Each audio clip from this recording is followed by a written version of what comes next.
वालेकुम, सत श्री अकाल, नमस्कार। मैं हूं आपकी सादिया मैम और एक बार फिर से स्वागत करती हूं आपका अपने YouTube channel play with science पर। तो जैसा कि आप सभी को पता है, हमारा सॉलिड स्टेट चैप्टर के 3 वीडियो ऑलरेडी अपलोडेड है। 3 लेक्चर हमने कंप्लीट कर लिए हैं। आज हमारा चौथा लेक्चर स्टार्ट होने वाला है।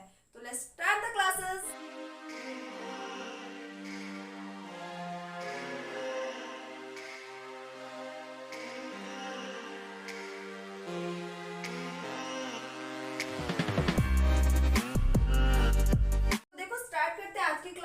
आज की क्लास में हम समझेंगे कि इन ठोसों के बारे में, इन चारों ठोसों में जो बंधन के आधार पर ठोसों में इसको बांटा गया है वो कौन कौन से हैं, इसके बारे में हम डिटेल से बात करने वाले हैं। अब इसके पहले एक बात आप लोग ध्यान से सुनना। देखो, अगर आप लोगों को कोई भी डाउट होता है तो आपको पता है कि हमारे जो यूट्यूब चैनल है उसमें आपको एक कमेंट सेक्शन दिखाई देता है जिसमें आप कमेंट कर सकते हो अपने डाउट को। ठीक है, अगर आपको पूरी वीडियो समझ आती है या नहीं भी समझ आती है या कोई डाउट रह जाता है तो आप मुझे जरूर कमेंट करके बताना कि वीडियो आपको कैसी लगी और कैसा समझ आ रहा है। ठीक है, तो देखो भाई, सबसे पहले अपने बात करते हैं आणविक, आयनिक, धात्विक और सहसंयोजक ठोस के बारे में। तो सबसे पहले मैं इन ठोसों को समझाने से पहले प्यारे बच्चों इनके बंधों के बारे में बताऊंगी कि आणविक बंध क्या होते हैं, आयनिक बंध क्या होते हैं, धात्विक बंध क्या होते हैं और सहसंयोजक बंध क्या होते हैं। जैसे ही बंध आप समझोगे वैसे ही ठोस भी आपको समझ आ जाएगा। बहुत ही आसान सा टॉपिक है, बहुत ही इजी टॉपिक है। सबसे पहले अपन बात करते हैं आयनिक ठोस से। सबसे पहले हम किससे स्टार्ट करेंगे प्यारे बच्चों? आयनिक ठोस से। देखो, आयनिक ठोस क्या होते हैं?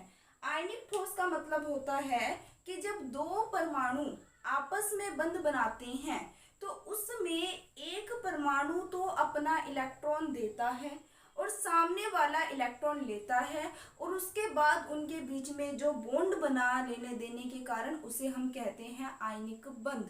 कौन सा बंध हुआ प्यारे बच्चों? आयनिक बंध। अब बोलोगे मैम समझ नहीं आया, क्या बोल गई आप?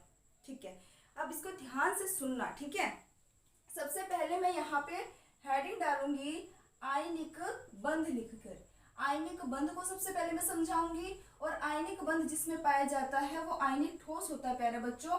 ये बहुत ही आसान है। सबसे पहले मैं आपको एक उदाहरण देती हूँ। देखो, आप लोगों ने ये ना बहुत बार सुना होगा NaCl। NaCl बहुत बार सुना है ना। आप लोग रोज NaCl देखते भी हो, खाते भी हो, है ना। घर में जो नमक यूज किया जाता है वो क्या होता है आपका? NaCl को प्यारे बच्चों आप सभी ने देखा है। NaCl को आप सभी रोज अपने भोजन के साथ ग्रहण भी करते हो, है ना। भोजन के साथ इसे लेते भी हो और इसे हम सामान्यतः घर में नमक के नाम से जानते हैं। ठीक है, अब बात आती है कि जो NaCl होता है उस NaCl के अंदर किस तरीके से बंध बनता है, इसको समझना। देखो, आप सभी को पता है कि जो हमारे पास सोडियम होता है वो आता है 11 नंबर पे और जो हमारे पास क्लोरीन होता है वो होता है 17 नंबर पे। समझ आ गई बात? ये तो 11 नंबर पे है, ये 17 नंबर पे है। ठीक है, अब देखो, अगर अपने बात करें सोडियम की और अगर अपने बात करें क्लोरीन की, तो सोडियम के पास कितने इलेक्ट्रॉन है प्यारे बच्चों? 11। और क्लोरीन के पास कितने इलेक्ट्रॉन है प्यारे बच्चों? 17। अगर मैं इसका इलेक्ट्रॉनिक विन्यास लिखूं तो 1s2, 2s2, 2p6 और 3s1 होता है प्यारे बच्चों। और अगर क्लोरीन की हम बात करें तो 1s2, 2s2, 2p6, 3s2 और 3p5 हो जाएगा प्यारे बच्चों। 10 और 7 17 पूरे हो गए हैं। ठीक है, अब देखो भाई, आप सभी को अगर ये नहीं समझ आता, वैसे तो ये 11वीं का टॉपिक था ही, बहुत ही आसान है इलेक्ट्रॉनिक विन्यास। अगर आपको नहीं आता निकालना तो आप मुझे कमेंट करके जरूर बताना। मैं अलग से इलेक्ट्रॉनिक विन्यास निकालने पर एक क्लास अलग से आपके लिए बनाऊंगी। ठीक है, और अगर समझ आता है, जरूरत नहीं है तो मैं अभी नहीं बनाऊंगी। तो देखो भाई, आप सभी को पता है अगर मैं सोडियम के कक्षक बनाऊं तो सोडियम में इस तरीके से इलेक्ट्रॉन भरे जाते हैं। आप सभी को पता है पहले कक्षक में 2 इलेक्ट्रॉन आ गए, दूसरे कक्षक में कितने इलेक्ट्रॉन आ गए प्यारे बच्चों? इस तरीके से 8 इलेक्ट्रॉन आ गए। 2 8 10 हो गए और 1 इलेक्ट्रॉन यहाँ पर आ गया। ये तो होगी बात किसकी? सोडियम परमाणु की। लेकिन अगर हम बात करते हैं किसके बारे में? क्लोरीन के बारे में, तो क्लोरीन जो है इसके पास 17 इलेक्ट्रॉन है। 2 इलेक्ट्रॉन यहाँ आ जाते हैं प्यारे बच्चों, 8 इलेक्ट्रॉन यहाँ आ जाते हैं प्यारे बच्चों, और अब बच गए हमारे पास 7 इलेक्ट्रॉन, और 7 इलेक्ट्रॉन यहाँ पर आ जाते हैं। ठीक है, इस तरीके से 7 इलेक्ट्रॉन आ जाते हैं। यहाँ लिख दिया मैंने क्लोरीन। अब देखो भाई, यहाँ पर अगर अपने बात करते हैं सोडियम और क्लोरीन की, तो आप लोगों ने कभी अष्टक का नियम सुना होगा। किसका नियम प्यारे बच्चों? अष्टक का नियम। अष्टक का नियम कहता है कि जो हमारे परमाणु हैं उनके बाह्यतम कक्षक में अगर 8 इलेक्ट्रॉन होते हैं तो वो सबसे ज्यादा स्थायी है। अब सोडियम और क्लोरीन में गड़बड़ क्या हुई, ये ध्यान से सुनना। अष्टक का नियम क्या कहता है? कितने इलेक्ट्रॉन होने चाहिए कक्षक में? 8 इलेक्ट्रॉन प्यारे बच्चों। लेकिन सोडियम के पास तो सिर्फ 1 इलेक्ट्रॉन है, तो इसको स्थायी होने के लिए कितने इलेक्ट्रॉन और चाहिए होंगे? आप बोलोगे कि मैम 7 इलेक्ट्रॉन और चाहिए होंगे सोडियम को, तभी जाके ये स्थायी होगा, वरना ये स्थायी नहीं होगा। अगर मैं कहूँ, देखो क्लोरीन के पास कितने इलेक्ट्रॉन है बाह्यतम कक्षक में? आप बोलोगे कि मैम इसके पास बाह्यतम कक्षक में 7 इलेक्ट्रॉन है। कितने इलेक्ट्रॉन है बाह्यतम कक्षक में क्लोरीन के पास? 7 इलेक्ट्रॉन है प्यारे बच्चों। अब अगर मैं आपसे पूछूं कि मुझे बताओ कि क्लोरीन के पास अगर 7 इलेक्ट्रॉन है तो अष्टक के नियम को पाने के लिए, स्थायी होने के लिए क्लोरीन को कितने इलेक्ट्रॉन और लेने होंगे प्यारे बच्चों? तो आप बोलोगे कि मैम बहुत ही आसान है, 7 इलेक्ट्रॉन पहले से ही है, 1 इलेक्ट्रॉन और अगर इसको दे दिया जाए तो फिर ये क्या हो जाएगा? स्थायी हो जाएगा। ठीक है, अब आप मुझे एक चीज और बताओ प्यारे बच्चों कि आपको क्या लगता है, सोडियम के लिए 7 इलेक्ट्रॉन किसी से ले पाना ज्यादा आसान है या क्लोरीन के लिए 1 इलेक्ट्रॉन ले पाना बहुत आसान है? आप मुझे बताओ कि कौन सा ज्यादा आसान रहेगा? क्लोरीन के लिए 1 इलेक्ट्रॉन लेके स्थायी होना ज्यादा आसान रहेगा या सोडियम के लिए 7 इलेक्ट्रॉन लेके स्थायी होना ज्यादा आसान रहेगा? तो आप बोलोगे मैम 7 इलेक्ट्रॉन कौन दे देगा इसे? 7 इलेक्ट्रॉन कम थोड़ी होते हैं, एकदम से थोड़ी कोई 7 इलेक्ट्रॉन इसको दे देगा और इसको स्थायी कर देगा। लेकिन 1 इलेक्ट्रॉन देना तो क्या हो जाएगा? आसान हो जाएगा। तो अगर आप ध्यान से देखो तो हमारे सोडियम क्या करता है यहाँ पर, अब इसको पता है कि मेरे को स्थायी होने के लिए 8 इलेक्ट्रॉन चाहिए, लेकिन मेरे पास तो सिर्फ 1 इलेक्ट्रॉन है। हाँ, एक चीज और ध्यान से सुनना, अगर मैं इसका 1 इलेक्ट्रॉन भी निकाल दूं ना तो भी स्थायी है, क्योंकि ये इलेक्ट्रॉन निकालते ही ये वाला कक्षक तो खत्म प्यारे बच्चों। मतलब ये जो कक्षक है जिसमें इलेक्ट्रॉन घूम रहा था, अब वो कक्षक नहीं बचा, क्योंकि इलेक्ट्रॉन अगर मैं दे दूंगी तो कक्षक खत्म। तो सोडियम का बाह्यतम कक्षक कौन सा हो जाएगा? ये वाला प्यारे बच्चों। और अगर ये बाह्यतम कक्षक हो जाएगा तो सोडियम के पास अब बाह्यतम कक्षक में कितने इलेक्ट्रॉन बचे? आप बोलोगे कि मैम 8 इलेक्ट्रॉन बचे। और अगर 8 इलेक्ट्रॉन बच जाएंगे तो सोडियम क्या हो जाएगा? स्थायी हो जाएगा। तो सोडियम के लिए आसान रास्ता कौन सा था? 7 इलेक्ट्रॉन लेना। सोडियम के लिए कौन सा रास्ता आसान है? 7 इलेक्ट्रॉन लेना या 1 इलेक्ट्रॉन देना? तो आप बोलोगे मैम ऑब्वियस सी बात है, 1 इलेक्ट्रॉन देना ही सोडियम के लिए आसान है। वो कहेगा कि मेरे पास 1 इलेक्ट्रॉन के कारण मेरी स्टेबिलिटी घट रही है, अगर मैं इसको बाहर निकाल के फेंक दूं तो मैं स्टेबल हो जाऊंगा। तो उसके लिए आसान क्या रहेगा? 1 इलेक्ट्रॉन देना आसान हो जाएगा प्यारे बच्चों, ना कि 7 इलेक्ट्रॉन लेना। तो यहाँ से क्या होता है, सोडियम अपना जो 1 इलेक्ट्रॉन है वो किसको दे देता है? क्लोरीन को दे देता है। जैसे ही सोडियम अपने इलेक्ट्रॉन क्लोरीन को देगा, ये कुछ ऐसा दिखाई देगा, यहाँ से ये कक्षक खत्म और ये वाला इलेक्ट्रॉन अब कहाँ आ चुका है? क्लोरीन के पास। कहाँ आ चुका है प्यारे बच्चों? क्लोरीन के पास। तो इस तरीके से सोडियम ने अपना इलेक्ट्रॉन दिया, क्लोरीन ने सोडियम से इलेक्ट्रॉन लिया और दोनों ने आपस में बंध बना करके एक कंपाउंड बना लिया, और इसी को हम कहते हैं आयनिक बंध, जिसमें एक इलेक्ट्रॉन देता है, दूसरा इलेक्ट्रॉन लेता है और दोनों आपस में बंध बना लेते हैं, उसे कहते हैं आयनिक बंध। प्यारे बच्चों क्या कहते हैं? आयनिक बंध। अब ये जो बना है ना, इसको मैं Na नहीं लिखूंगी, इसको मैं लिखूंगी Na+। यहाँ पे जो बना है इसको मैं Cl नहीं लिखूंगी प्यारे बच्चों, इसको मैं लिखूंगी Cl-।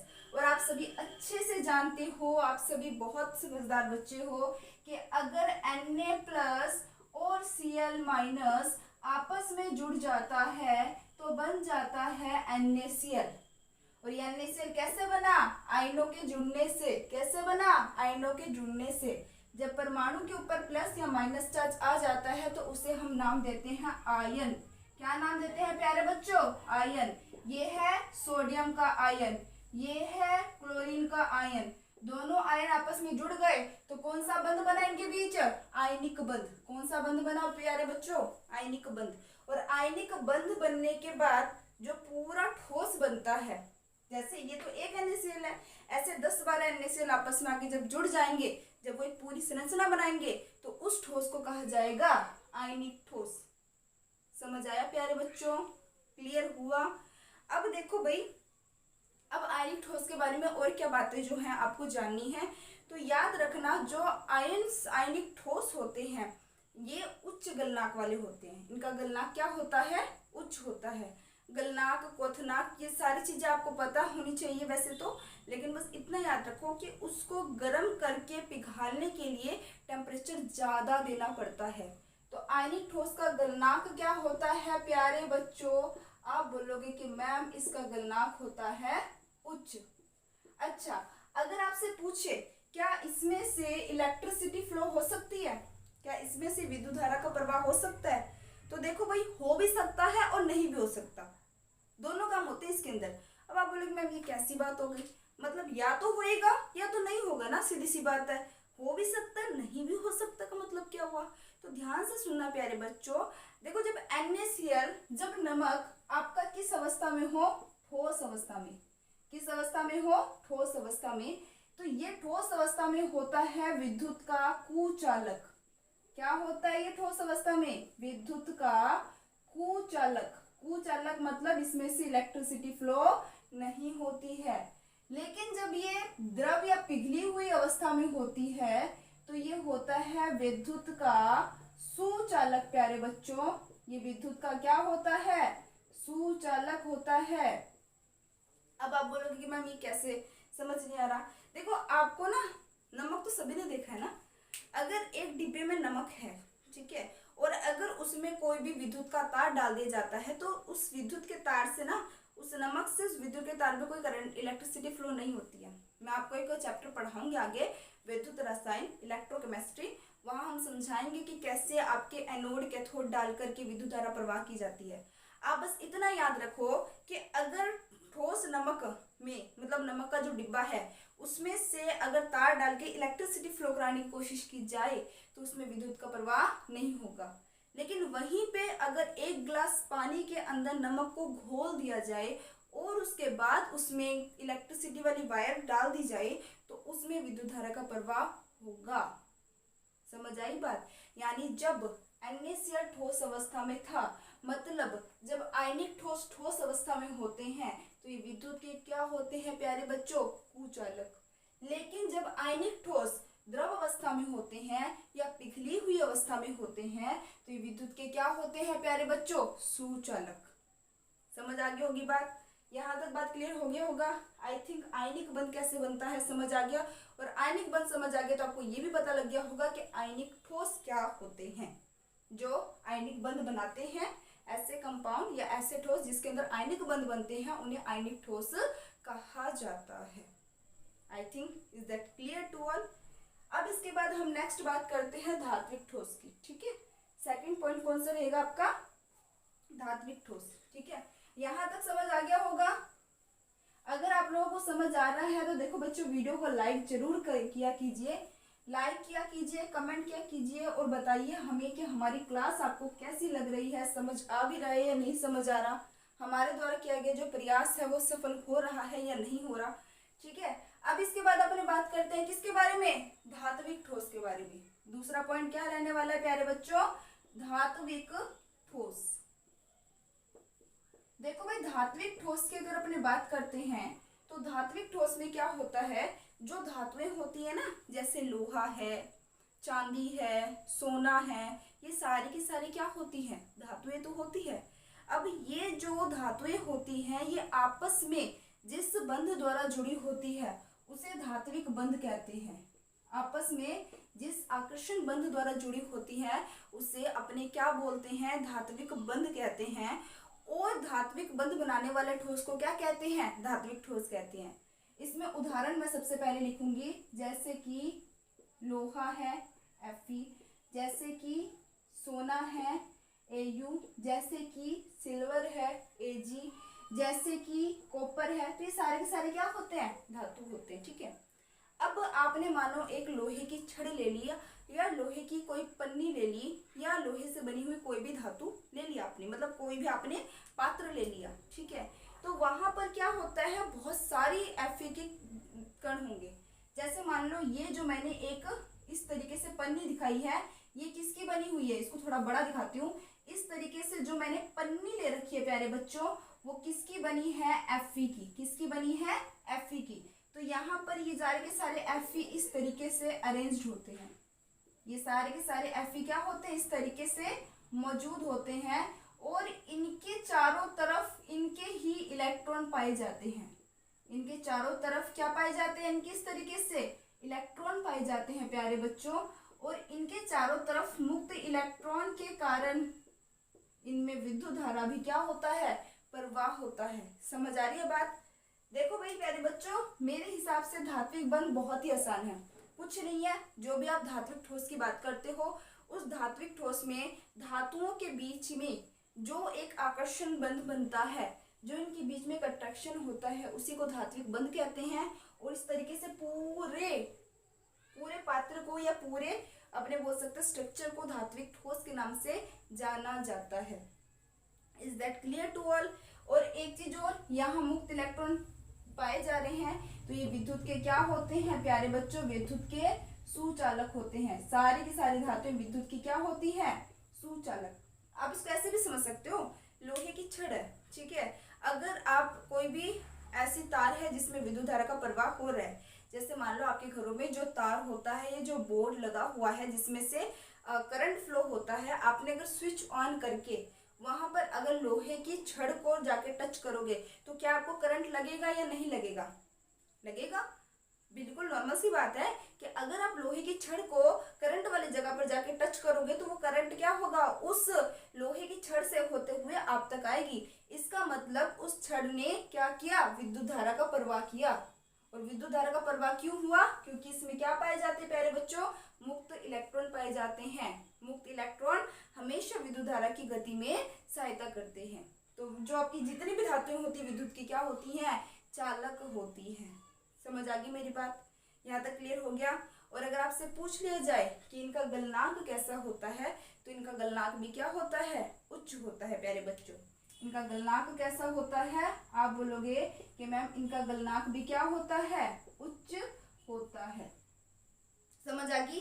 धात्विक ठोस भी आसान था। इसके बाद अपने बात करते हैं सहसंयोजक ठोस।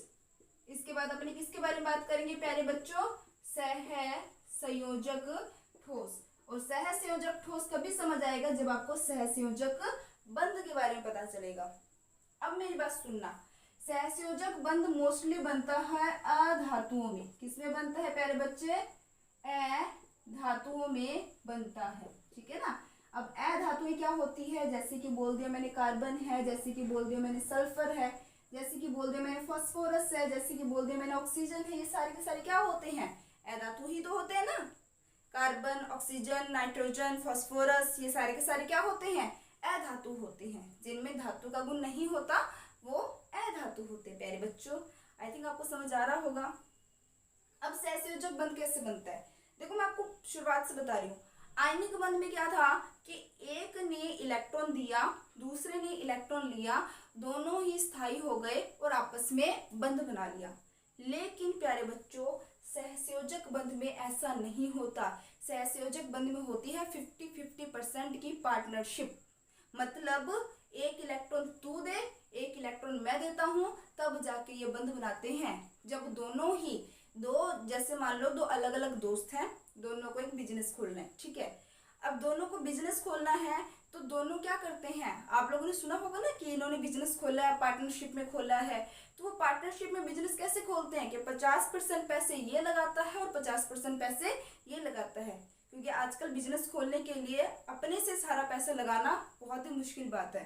तो लोग क्या करते हैं 50-50% का पार्टनरशिप कर लेते हैं कि 50% पैसा एक आदमी ने लगाया, 50% पैसा दूसरा आदमी ने लगाया, दोनों ने मिलकर एक बिजनेस शुरू कर दिया।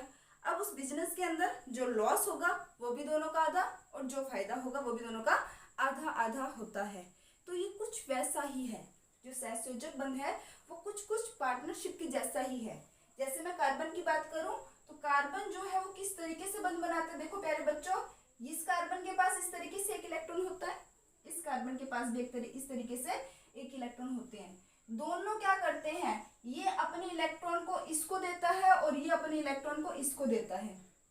देखो अब अगर मैं बात करूं इस बंध को बनाने से पहले, इस बंध को बनाने से पहले अगर आप इसको ध्यान से देखो तो अगर मैं बात करूं, इसको मैंने बोल दिया ये ए नंबर कार्बन है, ये बी कार्बन है। आप मुझे बताओ ए कार्बन के पास कितने इलेक्ट्रॉन है और बी कार्बन के पास कितने इलेक्ट्रॉन है।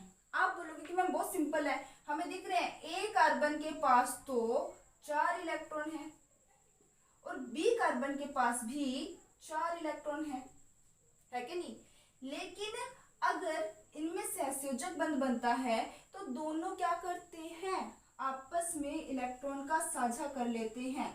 और इस साझे में अगर अब मैं पूछूं कि अब मुझे बताओ बंध बनने के बाद इस कार्बन के पास कितने इलेक्ट्रॉन हैं, तो आपका आंसर होगा 5। कितना होगा प्यारे बच्चों, 5 होगा। देखो 1 2 3 4 तो इस कार्बन के पास पहले से थे, लेकिन बंध बनाने के बाद ये वाला इलेक्ट्रॉन भी इस कार्बन का हो गया। तो अब कार्बन के पास बंध बनाने के बाद कितने इलेक्ट्रॉन है प्यारे बच्चों, तो आप बोलोगे कि मैम अब इसके पास 5 इलेक्ट्रॉन है, क्योंकि इसने क्या कर लिया, बंध बना लिया। ऐसे इस कार्बन की बात करूं तो इस कार्बन के पास पहले तो 4 थे, लेकिन जैसे इसने बंध बनाया तो ये वाला इलेक्ट्रॉन भी इसी कार्बन का माना जाएगा। तो इसके पास भी कितने इलेक्ट्रॉन हो गए, 5 इलेक्ट्रॉन हो गए। तो हुआ ना पार्टनरशिप, दोनों ने क्या किया, एक दूसरे के इलेक्ट्रॉन के साथ साझा कर लिया कि एक इलेक्ट्रॉन मैं देता हूँ, एक इलेक्ट्रॉन तू दे, दोनों आपस में मिलकर बंध बनाते हैं। उस इलेक्ट्रॉन को मेरे हिस्से में माना जाएगा और इस इलेक्ट्रॉन को तेरे हिस्से में भी माना जाएगा। जब दोनों ही आपस में इलेक्ट्रॉन दे के साझा करते हैं उसे कहते हैं सहसंयोजक बंध। प्यारे बच्चों क्या कहते हैं उसे, सहसंयोजक बंध के नाम से जाना जाता है। और जिन ठोसों में सहसंयोजक बंध बनता है उसे कहते हैं सहसंयोजक ठोस। बहुत ही आसान था। अब मैं इसके कुछ उदाहरण लिख देती हूँ, है ना प्यारे बच्चों। इसके एग्जाम्पल अगर हम बात करें तो आप लोगों ने हीरा सुना है सभी बच्चों ने, हीरा है। इसके एग्जाम्पल में आ जाता है ग्रेफाइट, इसके एग्जाम्पल में आ जाता है फुलरिन, इसके एग्जाम्पल में आ जाता है क्वार्ट्ज। ठीक है, तो ये सारे की सारी क्या है, इन सभी में कौन सा बंध बनता है प्यारे बच्चों, सहसंयोजक बंध बनता है। और अगर आपसे पूछा जाए कि सहसंयोजक बंध जिनमें बनता है इनका गलनांक क्या होता है, आप बोलोगे अति उच्च। इनका गलनांक बहुत ही हाई होता है, अति उच्च गलनांक इसमें पाया जाता है प्यारे बच्चों। ठीक है ना। अच्छा, धात्विक में भी यहाँ लिखवा देती हूँ, इसमें भी गलनांक कैसा पाया जाता है, उच्च पाया जाता है प्यारे बच्चों। अगर आपसे पूछ लिया जाए कि ये विद्युत के कुचालक होते हैं या सुचालक, देखो दो ही बातें आपको याद रखनी है, एक तो इनका गलनांक याद रखना है और एक विद्युत चालन याद रखना है और एक इनका उदाहरण याद रखना है। आपसे नहीं पूछा जाएगा कि ये बंध कैसे बन रहा है, ये बंध कैसे बन रहा है, ये सब 11th में बच्चे पढ़ के आ चुके होते हैं। मैं आपको इसलिए समझा रही हूँ ताकि अगर आपका 11th में कोई भी पॉइंट वीक रह गया है तो उसके कारण आप 12th में निराश ना हो। आप यहाँ से क्लियर करके फिर आप सारा पढ़ लोगे तो आपको कोई दिक्कत नहीं आने वाली, ये मेरा प्रॉमिस है। ठीक है। अब देखो भाई, यहाँ पर अगर मैं बात करूँ तो इसका गलनांक क्या होता है, उच्च होता है। लेकिन अगर मैं बात करती हूँ कि इसमें विद्युत का चालन कैसे होता है, तो ये विद्युत के कुचालक होते हैं। ये विद्युत के क्या होते हैं प्यारे बच्चों, कुचालक होते हैं। तो विद्युत के क्या होते हैं प्यारे बच्चों, कुचालक होते हैं। लेकिन इसमें एक अपवाद है, वो है ग्रेफाइट। ये आपको याद रख लेना है कि ग्रेफाइट जो है वो सहसंयोजक बंध का एक अपवाद है। अपवाद इसलिए है कि जितने भी सहसंयोजक बंध वाले होते हैं ये विद्युत के कुचालक होते हैं, सिवाय किसके, ग्रेफाइट के। ग्रेफाइट विद्युत का क्या होता है प्यारे बच्चों, सुचालक होता है। क्या होता है प्यारे बच्चों, सुचालक होता है। समझ आ गई बात, यहाँ तक क्लियर हो गया होगा। कोई बहुत ही मुश्किल वाली बात नहीं है। अब अपने बात करते हैं किसके बारे में, जो सबसे लास्ट में हमारा रह गया है वो है आणविक ठोस।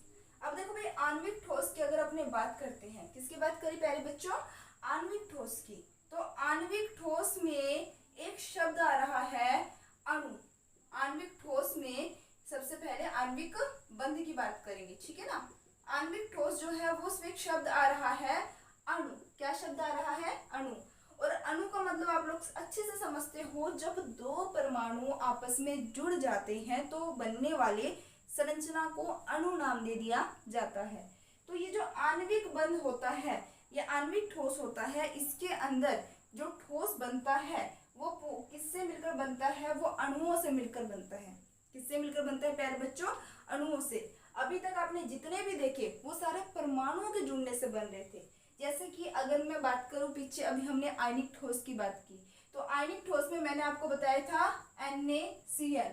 तो यहाँ पे Na परमाणु है, Cl भी क्या है, परमाणु है, और दो परमाणुओं के बीच में बंध बन रहा था। यहाँ पे एक Fe दूसरा Fe के बीच में क्या बन रहा है, बंध बन रहा है। यहाँ पर एक कार्बन दूसरे कार्बन के बीच में क्या बन रहा है, बंध बन रहा है। यहाँ पे जितने भी सारे मैंने बताए वो सारे के सारे परमाणु और परमाणु के बीच में बनने वाले बंध के कारण थे प्यारे बच्चों।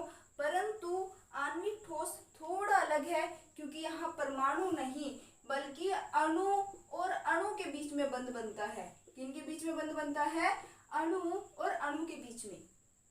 समझ आ रही है बात। जैसे मान लो मैंने बोल दिया कि H2 और H2 के बीच में जो बंध बनेगा वो होगा आणविक बंध, क्योंकि यहाँ पर H2 के बीच में बंध बन रहा है। लेकिन अगर मैं कहूँ कि हाइड्रोजन और हाइड्रोजन के बीच में जो बंध बन रहा है वो होता है सहसंयोजक बंध, क्योंकि यहाँ तो परमाणु के बीच में बन रहा है। जब दो परमाणु आपस में जुड़ जाते हैं, जब कई सारे परमाणु आपस में जुड़ करके जब कई सारे अणु बन जाते हैं, तो उन अणुओं के बीच में जो आकर्षण बनता है उसे हम कहते हैं आणविक ठोस।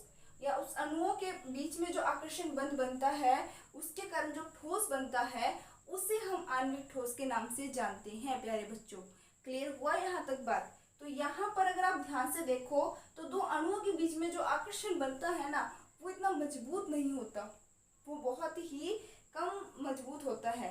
ये अपने कह सकते हैं दो अणुओं के बीच में जो बंध बनता है उस बंध को अपने वैन डर वाल बल, परिक्षेपण बल या द्विध्रुव आकर्षण बल के नाम से जानते हैं, जो कि इन बंधों के मुकाबले अभी तक जो मैंने 3 पढ़ाए हैं इन बंधों के मुकाबले बहुत ही कमजोर होता है। मतलब इन्हें तोड़ना बहुत आसान होता है प्यारे बच्चों।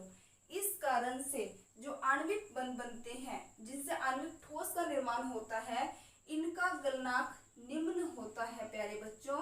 इनका गलनांक कैसा होता है, आप बोलोगे कि मैम इनका गलनांक निम्न होता है।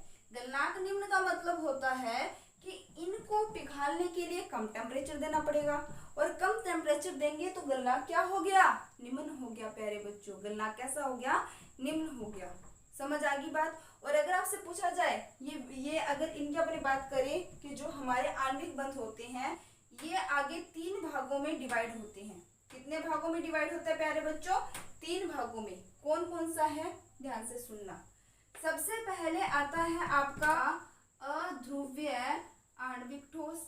एक होता है प्यारे बच्चों ध्रुवीय आणविक ठोस, और एक होता है हाइड्रोजन बंध। ये 3 भाग कौन कौन से हैं, अध्रुवीय, ध्रुवीय और हाइड्रोजन बंध। अब देखो भाई, अगर आपसे पूछा जाए अगर आपसे पूछा जाए कि जो आणविक बंध होता है, या मैं यहाँ पे आणविक ठोस करके ही इसको समझा देती हूँ। जो आणविक ठोस होता है ये विद्युत के कुचालक होते हैं या सुचालक। तो याद रखना प्यारे बच्चों, ये विद्युत के होते हैं कुचालक। ये विद्युत के क्या होते हैं, कुचालक। अगर आपसे पूछा जाए कि ये विद्युत के क्या होते हैं, कुचालक होते हैं। अगर आणविक ठोस विद्युत के कुचालक हुए तो आप मुझे कमेंट करके बताओगे अध्रुवीय, ध्रुवीय और हाइड्रोजन बंध विद्युत के क्या होते हैं, ठीक है ना।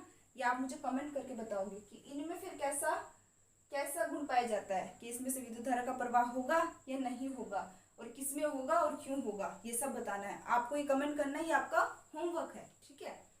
अब देखो भाई, अध्रुवीय मतलब वो होता है जिसमें आपके प्लस माइनस चार्ज नहीं आते। इसमें मैं सीधे एग्जांपल बताती हूँ, आपको इतनी गहराई में नहीं जाना इसके, क्योंकि ये इतना ज़्यादा डीप नहीं पूछा जाएगा।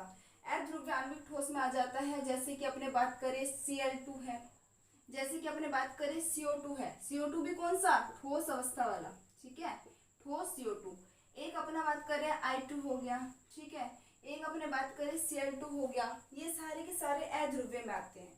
तो मैम ध्रुवीय में कौन से आते हैं, तो ध्रुवीय की भी एग्जांपल सुन लो। इसमें आगे जैसे HCl, जैसे आगे इसमें SO2, ये ध्रुवीय में आ जाते हैं। और हाइड्रोजन बंध में कौन सा आ जाते हैं प्यारे बच्चों, इसमें आगे जैसे H2O, इसमें आगे जैसे C2H5OH। तो आप सिर्फ इनके एग्जाम्पल याद रखो, इनको मैं इतना डीप नहीं बताऊंगी क्योंकि बहुत ज़्यादा हो जाएगा और आपको दिक्कत आएगी, ठीक है।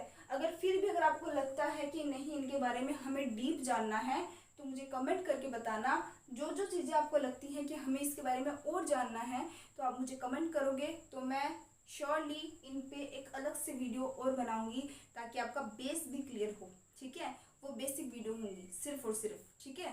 अच्छा, यहाँ तक बात समझ आ गई होगी, तो आपको ये बात समझ आ गई होगी। दोबारा सुने, आणविक ठोस कौन से होते हैं, आणविक ठोस वो होते हैं जिनमें अणुओं के बीच में बंध बनता है। ये 3 प्रकार के होते हैं प्यारे बच्चों, आंखें बंद करके याद करो। ध्रुवीय होते हैं, अध्रुवीय होते हैं और हाइड्रोजन बंध होते हैं। ये विद्युत के कुचालक होते हैं तीनों, ये सुचालक होते हैं, आप मुझे बताओगे। अच्छा, इसके बाद हम बात कर रहे हैं आयनिक ठोस की। इसका मैंने क्या बताया था, आणविक ठोस का इसका गलनांक निम्न होता है, क्योंकि इनके बीच में जो बंध बनता है वो बहुत ही कमजोर होता है।